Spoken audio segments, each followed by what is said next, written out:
graduation by the University of Lincoln in England to teach at a Master's of Forensic Anthropology program and also to mentor students who are completing their thesis projects in forensic anthropology. I then worked as a recovery leader and forensic anthropologist for a nonprofit organization. We were funded by the Department of Defense to provide World War II missing in action and killed in action recoveries of U.S. service members who died, mainly in Germany, but also a small island called Tarawa. And now, as I mentioned, I own my own company. I provide training and consulting services to medical examiners, law enforcement agencies, things like that for different forensic anthropology cases that I work. Since your initial studies in education, have you received any continuing education in your field? So I consistently attend different conferences in the field of forensic anthropology to learn about new and upcoming research by academics and researchers within the field. I'm also a member of the American Academy of Forensic Sciences, and as a member of that organization, I have access to the Journal of Forensic Sciences, where I'm able to regularly read peer-reviewed research and stay up to date in the field. And that's very important, especially as I'm conducting casework and teaching the different classes that I teach for my trainings. Now that you have your own business, who typically hires you? Typically, I'm hired by law enforcement agencies, medical examiners' offices, attorneys. I could be hired by the prosecution, the defense, or private attorneys. And I've also been hired by private families as well for consulting cases. It's sort of implied by the term hired, but do you charge a fee for your services? I do. Approximately how many forensic anthropology cases have you been involved in? I've had the opportunity to work with over 1,800 human skeletal remains for different purposes. About 400 of those were forensic cases that I completed analyses on, and then about 100 of those incorporated the actual recovery of those remains, whether they were buried or on the surface. Broadly, could you tell the jury what the study of anthropology is? Anthropology is a very broad field, and it involves the study of humans. It incorporates language, culture, the history of humans through archaeology, as well as the biology of humans in biological anthropology. And then specifically in the forensic context, what is forensic anthropology? Forensic anthropology is a more specific applied aspect of anthropology where it focuses on the study of human skeletal remains in a forensic or death investigation context. Could you explain to the jury what the difference would be between forensic pathology and forensic anthropology? So there's one primary difference between a forensic anthropologist like myself and a forensic pathologist, which are typically called medical examiners. The main difference is that the forensic pathologist focuses on the soft tissue of the human body, whereas an anthropologist is focusing on the hard tissues of the human body, mainly the skeletal system.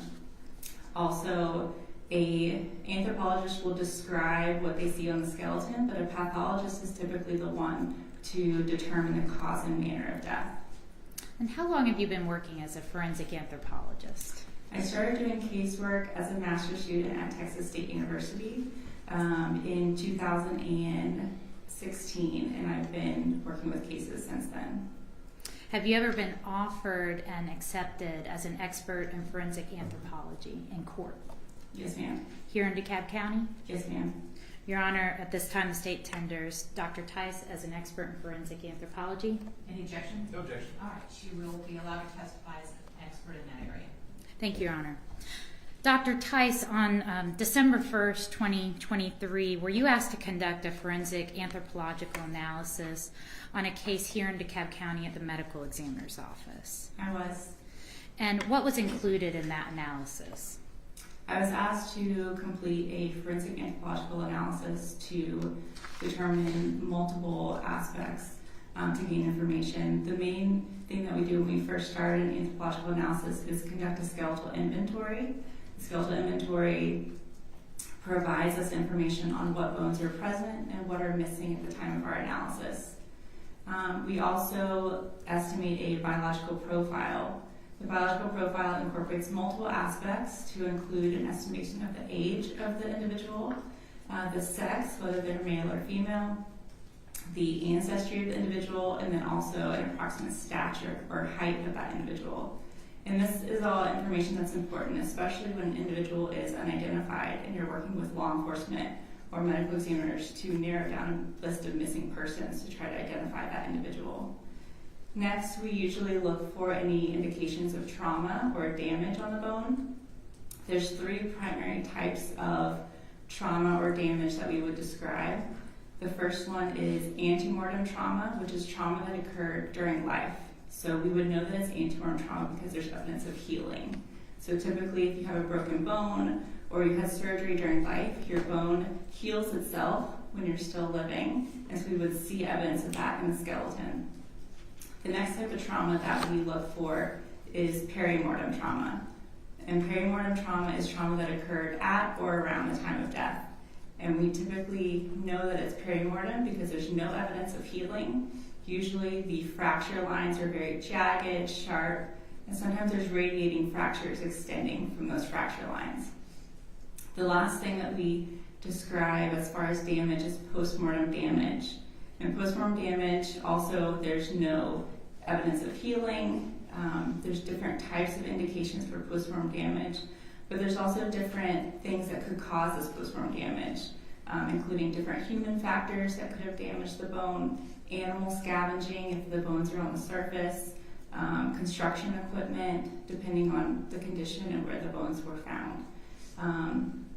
The last thing usually that we do is we also describe any other unique characteristics about a skeleton that might tell us about that individual or might help us to identify that individual, such as medical devices, different diseases that they may be suffering from, different congenital abnormalities that the skeleton might have. Was this the first time that you participated in an examination of this particular set of skeletal remains? I also, when I was a student at USF, these skeletal remains were sent to USF at the lab there. So as a student, I assisted with an analysis. We received it in 2012, and the report was published in 2013. I'd like to discuss, come back to the present day analysis that was performed. You mentioned that you first conducted a skeletal inventory. Were all the bones present at the time of your analysis? During my analysis, I did document that there were several bones that were missing. Most of the bones of the skull were present. There were a few bones that were missing at the time of my analysis, including the 2 bones of the nose, the 2 nasal bones, those were missing. There was a fragment of the right cheekbone or zygomatic arch that was missing, and there was also 1 tooth of the mandible or the lower jaw that was missing. The tooth was most likely missing either as a result of dental development and having lost that baby tooth, which occurs during specific times throughout a child's life, or it could have been lost post-mortem because certain teeth can fall out after death because they have a single root. There were also several postcranial bones that were missing. Is it okay if I refer to my report? And I was just going to ask you, Okay.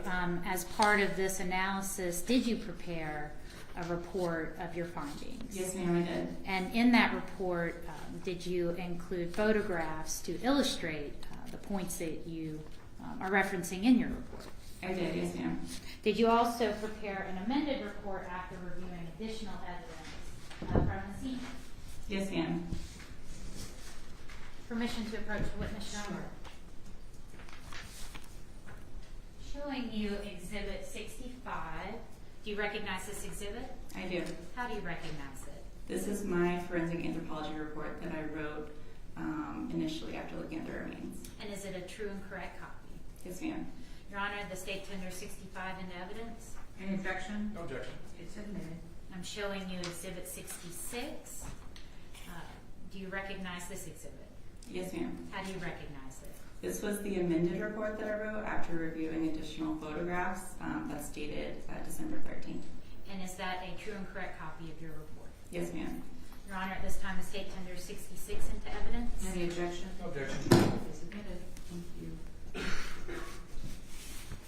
So we were discussing the missing bone portions in your report. Would it be helpful to view some of the photographs that you took? Yes, ma'am, I would actually. I want to start with a photograph that you prepared from page 5 of your report. What are we looking at here? This is a photograph that I took. The first photograph that I usually take is an overall view of the skeleton to demonstrate all the bones present during my analysis. And you indicated that there were a number of bones missing. Could you please tell, now that you have your report in front of you, finish your testimony about the remaining items? Yes, ma'am. So the postcranial skeleton is the skeleton with the exception of the skull. And of those postcranial elements, we were missing several, including the greater and lesser wings of the hyoid, which is a bone that's suspended in the neck.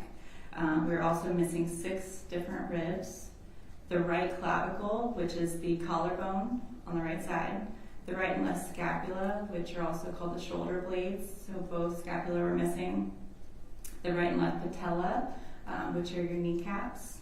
We were missing the left humerus, which is the large bone in the upper arm, the left femur, which is the large bone in the upper leg, and several small bones of the hands.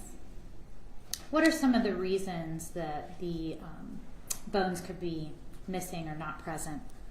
Typically, when bones are missing at the time of our analysis, if the remains were found on the surface, we would anticipate that these bones were not recovered because they were moved by animal activity. Animals frequently interact with bones when they're on the surface, so frequently they can move bones, or some of the small hand bones are typically not recovered, depending on the recovery process. Because these remains were found in 1999 and have been so long over time that since I had done my analysis this past year, it's also possible that these bones may have been used for DNA sampling or other processes that may have been utilized in order to aid in identification. So because I wasn't a part of the process throughout the entire duration, it's hard to distinguish between the two. And does that mean that some bones could have been sent off to other labs for analysis in attempting to make an identification through the use of DNA? It is possible. When assessing the biological profile of skeletal remains, like you discussed earlier, what is the approximate age of the skeletal remains at issue here? So based on my analysis, using different methods, I estimate the age of the skeleton to be approximately 4 to 7 years of age. And how did you determine the age of the individual? When we estimate age of children and their skeletons, there's different things that we look at. Predominantly, we're looking at something called epiphyseal fusion. And the epiphyses are what we commonly hear are growth plates throughout the body. And these growth plates allow our bones to continue to grow. So we can look at the fusion of these growth plates as they allow the body to grow because they fuse at certain times throughout the development of that child. So I use that developmental fusion as well as dental development to estimate the age of this individual because as we know, we have very specific dental development patterns. We have our baby teeth, our deciduous teeth that are lost at certain times, and then our permanent teeth replace those. Were you able to estimate the ancestry of the remains? So based on my analysis of and observations of the cranium, the skull, I was able to estimate that the ancestry is most likely American Black. Were you able to estimate the sex of the remains? The sex is difficult. There are no methods for child sex estimation because children haven't gone through the puberty process yet, so I was not able to determine the sex of the individual. Were you able to determine the stature? Similar to sex, there's no methods because they haven't gone through puberty, and children vary in height so much that there's no way to estimate the height of the individual or the stature, so the stature was considered indeterminate as well. Could you describe the overall condition of the remains as you found them at the medical examiner's office? So I did my analysis at the medical examiner's office in DeKalb County. The bones were anywhere from a light brown to dark brown in color, which is most likely due to environmental or decompositional staining, which is very common. Also, there was some mummified tissue still present.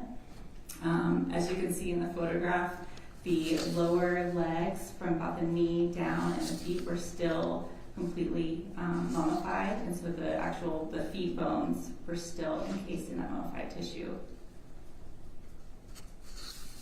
Did you observe any damage to the remains? There was some damage that I documented to the remains. Obviously, with the missing nasal bones, I documented that, and there were also a few locations on the side of the face that had damage on the cheekbone as well as on the mandible.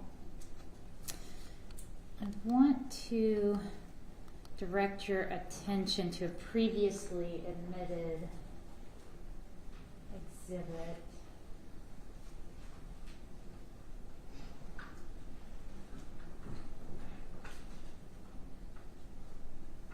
That's going to be Exhibit 45 from the scene. What would be the significance of the coloration of the bones being a result of decomposition and environmental staining? So this photograph shows the front of the cranium, the skull. You can see that there's still some mummified tissue adherent to the top of the skull. Also, on the left side of the skull, it's much lighter brown, which shows that it actually was not laying on the ground and receiving the same staining as the dark staining on the right side of the skull that we see, or our right side of the skull, which would be the individual's left. And what is significant about environmental or decompositional staining? What does that tell you? So decompositional staining is essentially something that we look for at crime scenes when we have decomposing or decomposed bodies, and it's a dark staining that is underneath or directly surrounding a body.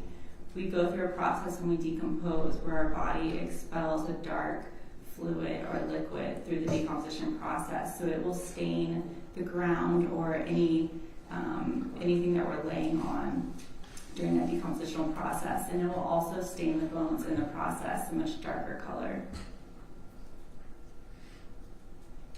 Just show you another exhibit that was previously published. This is going to be Exhibit 42. Is there anything about the area surrounding the skull in this photograph that is of interest to you? So in this photograph, we can see that the skull is separated from the rest of the body. One thing that is of interest is the dark staining just below and to the right of the skull there, almost in an oval shape, which would suggest that it could potentially be decompositional staining. Showing you what's previously admitted as Exhibit 43. This is a closer up of that area. Is that the area that you're referring to that could be decompositional fluid in the ground? Yes, ma'am. Are you able to tell, based on these scene photographs, whether the skull was dragged away from the body or whether the body was dragged away from the skull? It's difficult to tell since I wasn't at the scene, but it is unique that there is this decompositional staining beside the skull. The skull itself would not cause this amount of decompositional staining, so it is possible that the body was actually located here and then possibly moved away from that stain at some point during the process. And were you able to form an opinion as to how long the remains may have been decomposing? Since I wasn't at the scene during the time of recovery and I'm not familiar with the temperature or the environmental conditions around the time of recovery, I'm not able to determine how long that individual was there prior to recovery.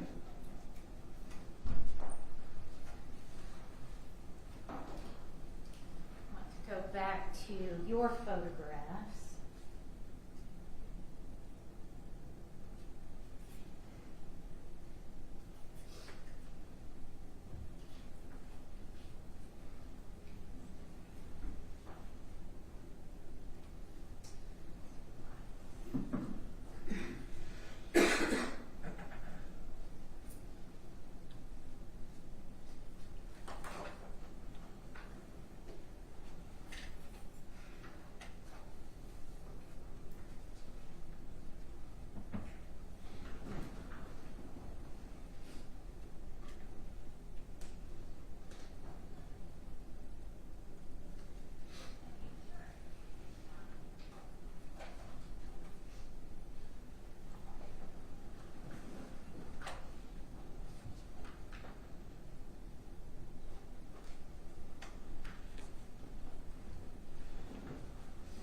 Were you provided with any other materials or exhibits or evidence aside from the skeleton that you analyzed for review? I was provided with x-rays that were taken at the medical examiner's office for my request at the time of my analysis. And I was also provided different scene photographs and photographs taken at the medical examiner's office from around the time of recovery in 1999. Were either of these items made, either the x-rays or the scene photographs made available to you back in 2013 when the case was initially examined? I do not remember reviewing photographs back then. And did you review these scene photographs? I did, yes ma'am. What did you review in the photographs from the scene? So I received some of these photographs after my initial report, and the objective was to try to determine if the damage on the side of the skull was present at the time of recovery, or if it could potentially have been damage as a result of extensive handling over the course of time since the recovery until my analysis. Looking at page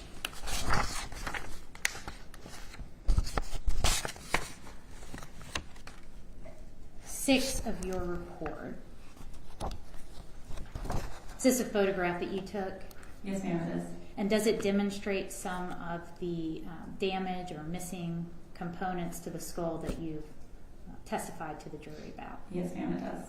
Could you, and if you wouldn't mind standing and pointing to the screen behind you, they have a larger screen, could you tell the jury where you observed missing components or damage from the photograph on page 6 of your report? So this is the front of the skull showing the two missing nasal bones that should be here, coming down about halfway down the nasal opening, and they were missing at the time of my analysis. What are some possible reasons that those could be missing? Those could be missing as a result of just postmortem loss. As a child, your sutures are not necessarily completely locked in place, so it is possible that they may have just fallen out after death, or the other option is that it could potentially have been from some type of trauma, but it's unable to determine that without additional information. And going back to the skull that was photographed from the scene, Exhibit 45, were they missing at the time of recovery? Yes, ma'am, they were. And you indicate they could have fallen out as the child was decomposing, so they would likely be in the ground below the child if that happened, if they hadn't been removed by some scavenging animal or some other outside influence. Yes, ma'am. What are some of the things from the environment that could disrupt or displace components of skeletal remains? So animals are definitely the most common disruption to human skeletal remains during the decomposition process. Some other things that could potentially impact the dispersion of these remains or the condition of the remains are things like water, if there's a lot of rainfall or flooding, that can also impact the skeletal remains. If depending on the circumstances, I've worked cases where construction equipment has damaged remains, and ultimately that's sometimes how they're found, but because some of these remains are found during construction, that can also impact the remains. Based on your training and experience, is there any reason that these two nasal bones couldn't have been carried off by a scavenging animal? It is possible. Is there any reason that if they fell into the ground below that they couldn't have been there in the earth below the body? It is possible. Any reason they couldn't have been carried off by water if they'd fallen down by the child and there'd been a heavy storm? That is possible as well. Any reason that it couldn't be a result of trauma to the child prior to death? That is possible as well. Are you able to tell the jury which of those possibilities resulted in the loss of the bones in this particular case? No, ma'am. I'm going to refer you to page 8 of your report. You discuss damage to the zygomatic arch and mandible. Could you please illustrate by pointing to the jury in this image what you're talking about? So the zygomatic arch is the bone that you feel in your cheek, and this is the zygomatic arch extending here all the way to the front of the skull. So we have a gap between these two segments of the bone that's missing at the time of recovery as well as the timeline analysis. Also, there was damage to the mandible here in the back, and then also up top here, which is a little obscured by clay from the clay reconstructions that have been completed, but there was damage to the top of the mandible as well. What could have caused this damage? This damage, similar to the nasal bones, could have been caused by animal activity. If animals were interacting with the remains prior to recovery, or it's also possible that it could have been from perimortem trauma that may have occurred around the time of death. What do you mean by perimortem trauma? So perimortem trauma is trauma we categorize at or around the time of death. Essentially, its indications are sharp, jagged edges. Sometimes you have radiating fractures. It really just depends on the location of that trauma and what was used to cause the trauma. Could that be trauma as a result of being punched in the face? Yes, ma'am. Could that be trauma as a result of being struck with a heavy object? It could be, yes. Could that be trauma as a result of being forcefully pushed and hitting an object? It could, yes. Could that be trauma based on being in a car accident and having an impact to the face? Yes, ma'am. Are you able to tell this jury which, if any of those hypotheticals or animal activity actually occurred in this case? No, ma'am. Now, with animal activity, are there other indications that are present that can help you make the determination more conclusively?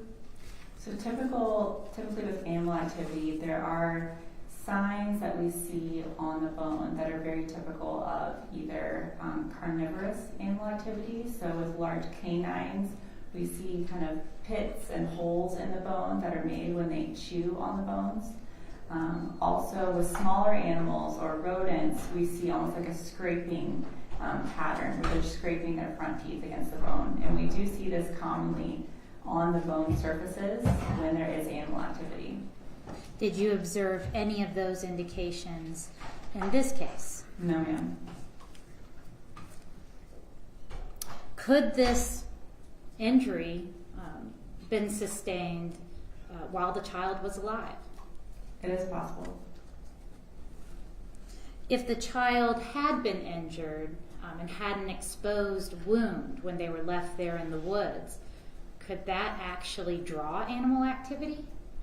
It can. Typically when you have open wounds at death, then the blood typically attracts more maggots and also that smell that could potentially attract animals and increase animal activity in that specific area.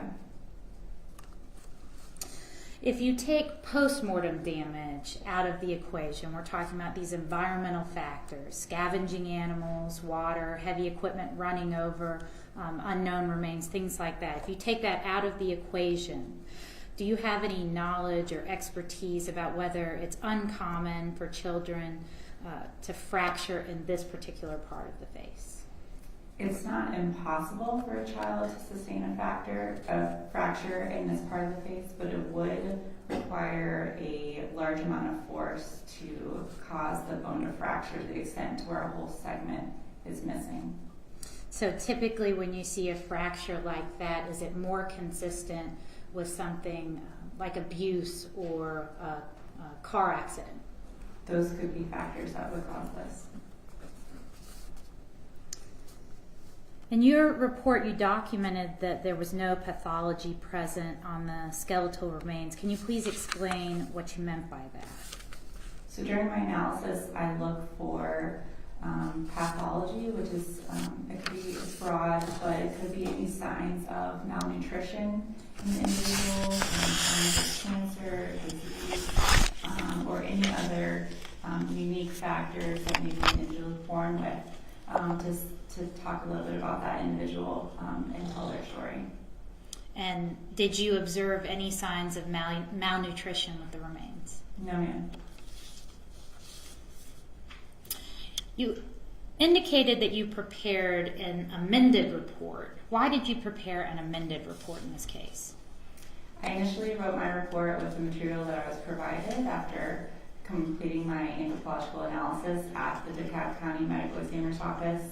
And upon discussion, I asked if there were any additional photographs of the scene at the medical examiner's that was close up of the skull, because I didn't really have any of those photographs.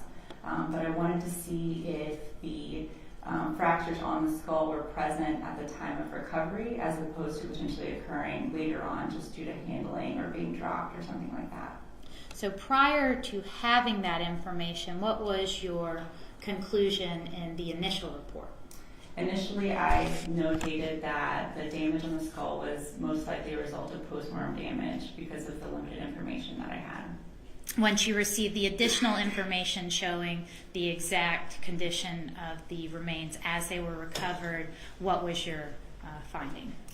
So because I could see that the damage to the skull was present at the time of recovery, there were photographs of the damage on scene. I wanted to document that it was possible, we couldn't rule out that it could potentially be a result of perimortem trauma in addition to possibly postmortem damage, and that it wasn't, I wasn't able to distinguish between the two. Now I want to refer you back to the examination that was done in 2013. Were the remains in the same condition as they were back in 2013 when you evaluated them in 2023? I did. I looked back at the photographs to refresh my memory, and the remains were in the same condition. And were the findings in 2023, the initial report, consistent with the findings in the report from 2013? The report 2013 documented that the damage to the skull was most likely a result of postmortem damage. And did you have the scene photographs at that time during that examination? I'm not aware of photographs that we had at the time of that examination. And having the benefit of the scene photographs in 2023, does your opinion change? Yes, ma'am. And can you tell this jury conclusively whether this damage was prior to death or after death? No, ma'am. Thank you. Cross. Thank you, Judge.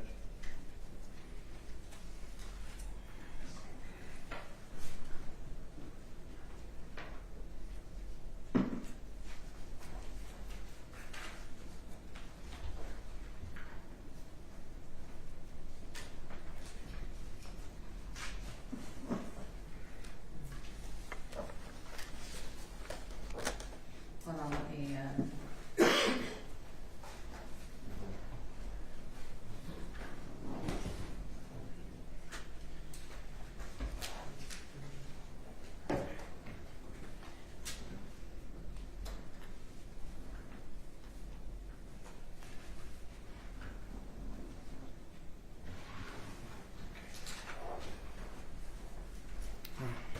morning, Dr. Tice. Good morning. I'd like to talk to you. I want to start with the 2013. It was titled an osteological analysis that the University of South Florida did. Yes, sir. And osteological, that means studying the structure of skeleton or any bony structures. Is that right? This is skeleton, yes, sir. All right. I'd like to show you a moment.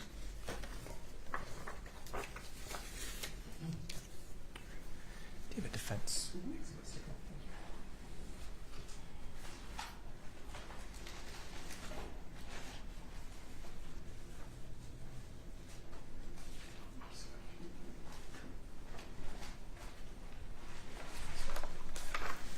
Sorry, 1 second. Okay.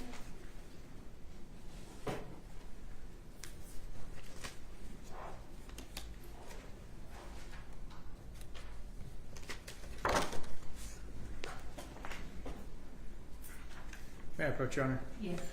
Showing you what has been marked for identification purposes as Defense Exhibit 1. Could you just take a look at that?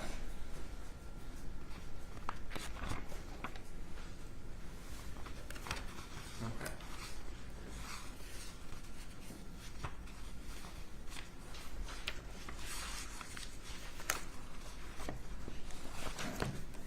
Do you recognize that? I do, yes, sir. That is the 2013 report. This is. All right, and you participated on that. I did. I was a student and co-authored it with my PhD advisor at the time. All right, and in fact, you signed it. I did. All right. Your Honor, at this time, defense moves Defense Exhibit 1 into evidence. Any objection? No objection. All right, it's submitted.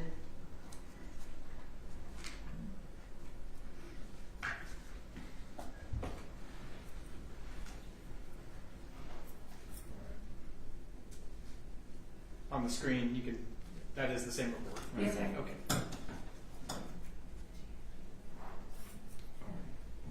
I want to direct you on that first page there in the middle paragraph. One of the objectives, and this is item C there, is a trauma analysis to assess the presence of any perimortem injuries, right? Yes, sir. Okay. Where do you see item C? Did you just say item C? Yes, at my cursor. Okay, gotcha. All right.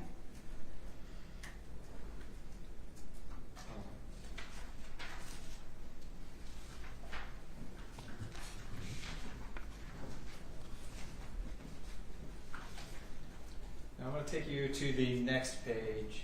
This is the taphonomy section. Can you tell us what taphonomy means? Taphonomy is basically what happens to the body after death, between the time of death to the time of recovery. So it's the process the body goes through.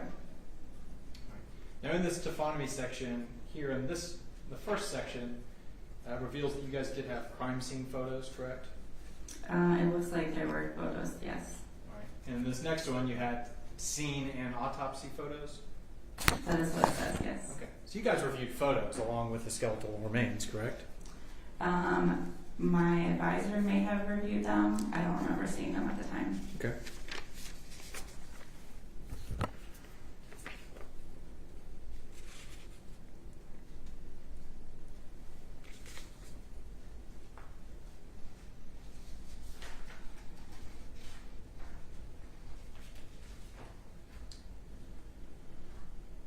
We're going to flip to, I think it's the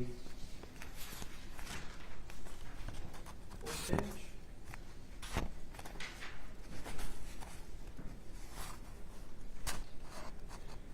You can look on the screen or the big board if you'd like. In this section, there's a section titled Evidence of Animal Scavenging is present in scene photographs and on skeletal elements, correct? Yes, sir. All right.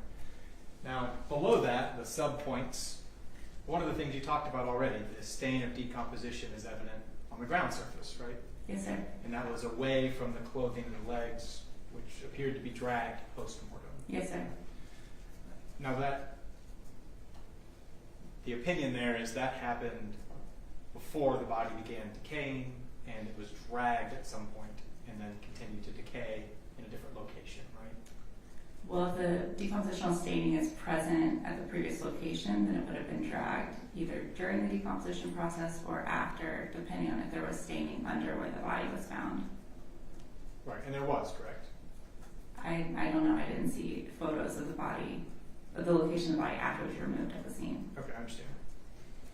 Now, the next point there, under the same subcategory of evidence scavenging, it's written that postmortem damage to the nasals, mandible, right zygomatic arch, and a phalanx are present on the skeletal remains, correct? Yes, sir. Right. It's safe to say in this 2013 opinion, these are falling under the category of giving evidence to animal scavenging. Yes. Okay.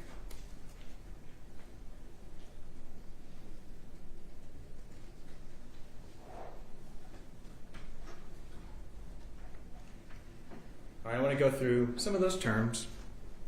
First, we have the nasals. You talked about that already. That's kind of what we think of as the bridge of our nose. Is that? Yes, sir. It's the two bones at the top of the nose. All right, and the mandible we think of as the jaw, is commonly known as the jaw, correct? Yes, sir.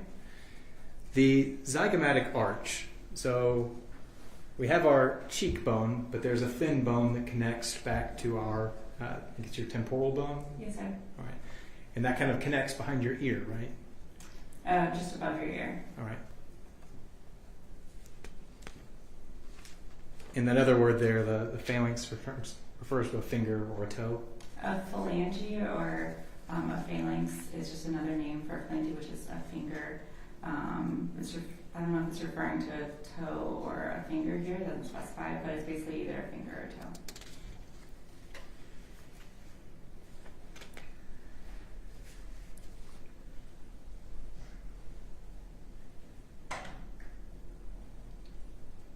And at the end, this is your signature. You were a part of this study, right? It is, yes, sir.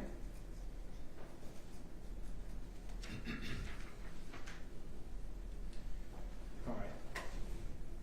You then reviewed this again in 2013, right? That was the, I'm sorry, not 2013, in 2023. Yes. All right, and that's the report that the state has introduced into evidence, and you were already talking about that, right? Yes, sir. Okay. This was at the DeKalb County Medical Examiner's Office. Yes, sir. Were you aware at the time that you'd already reviewed the same remains, or did you find that out after? I actually, when I was laying the skeleton out at the DeKalb County Medical Examiner's Office, some of the finger bones were in a bag, and I recognized my handwriting on the bag. So that's when I realized that I had worked on that case previously, and I looked back at my reports from USF to see that I had actually worked that same case based on the case number. Is that a little surprising to you? It was. I didn't realize it. All right. And at this time, you reviewed the actual skeleton, right? Yes, sir. All right. In all of those pictures the state was showing, ones with the black background, you took those. I did. Okay.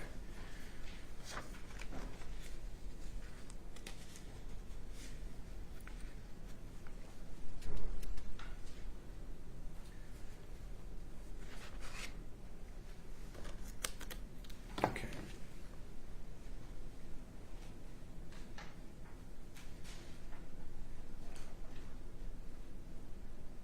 On this third page for the trauma section, you wrote that there's no perimortem trauma present on the skeletal remains, correct?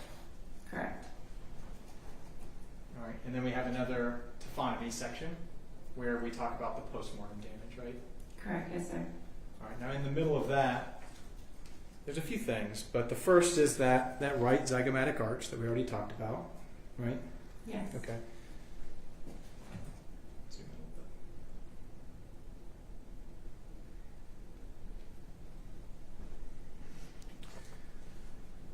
The next is the nasal bones, right? Yes, sir. Then there's some others, including the right gonial angle. Now that's the kind of point at the bottom of our jaw, right? It is. So next I described the different specific aspects of the mandible or the jaw that I found postmortem damage. So the next list of items are all things on the mandible or jaw. Yes, sir. All right. So we have the right gonial angle. We have the right coronoid process. Now that is the part that if we touch our cheekbone and then open our jaw, we can feel that bone kind of coming out below that Correct, yes, sir. zygoma bone. Is that what the cheekbone is called? Zygomatic, yes, sir. Okay. So if we, right here is our, coronoid process. Yes, sir. All right, and then there's another, portions of the right and left mandibular condyles. Is that what we think of as kind of these ball feelings in our jaw? So the condyles are on the mandible are the different aspects of the bone that articulate with the top part of the skull. So that's actually allowing you to open and close your mouth. And all of these items had some damage on them, right? Yes, sir. And you attributed that as postmortem damage? Yes, sir. All right. Showing you on figure 4 of that report, we see the gap in that zygomatic arch, right? Yes, sir. All right. Looking at figure 6, this is looking kind of from below. We can see the piece missing on that zygomatic arch. Is that what's displayed there? Yes, sir. Showing you next figure 20. This is on my cursor there, is this the right, gonial angle? It is, yes. That's the point in the back of your mandible that you feel in the back of your jaw. All right. And there was damage noted there, correct? Yes, sir. All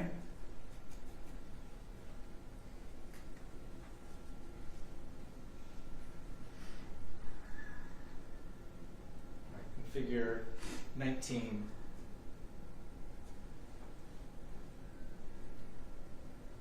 this is that same damage, just from a different angle, right? Can you see my cursor? Yes, sir. Okay.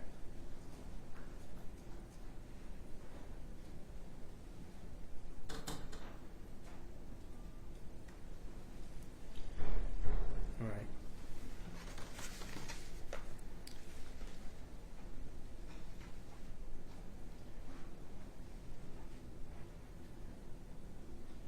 Your conclusion, and this is on December the 8th, was that no perimortem trauma or pathology was present on the skeletal remains, correct? Correct. But that some postmortem damage was documented on the right zygomatic arch, nasal bones, and right side of the mandible, right? Correct. Now I understand that postmortem damage can mean a number of things, right? Yes. It could mean it was damaged after death before recovery, or it could mean it was damaged after recovery, right? Exactly. And that's why in that latest report you looked at, you wanted to see were these bones present at that point. Exactly. So if you looked at those autopsy pictures and you saw that, oh, the zygomatic arch is present, and now it's not, we would still call that a postmortem injury, right? That would definitely be a postmortem damage. All right. But any damage that happened before recovery is also postmortem damage, right? Correct. So we still can't rule out postmortem damage, but I wanted to see if we could, in fact, determine if that damage was caused after recovery or if it was present at the time of recovery. With the scene and autopsy photos? Correct. Okay. The photos that were looked at in 2013. I don't know what photos were looked at in 2013.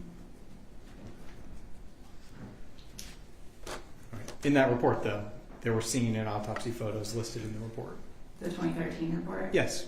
Potentially, yes. It's written in there in the report, correct? Yes, I don't know what photos were looked at the time. All right. Thank you. Mm-hmm. Any redirect? Just briefly, Your Honor. Okay. Dr. Tice, do you know if your advisor was made aware that there were photographs? I do not know. Do you know if your advisor spoke to a medical examiner investigator and was told about what was in photographs? I'm not aware of. So you don't have any personal knowledge of whether your advisor saw these photographs or not? No, ma'am. And is it possible that you could have both trauma as a result of environmental factors such as animal activity and traumatic injury present in the same case? It is possible. Is it possible that this child was injured, was left in the woods, and that animals also participated or contributed to the state the remains were eventually found in? That is possible as well. And after reviewing all the evidence, can you tell this jury definitively why the bones were missing or why the damage was there? No, ma'am. Thank you.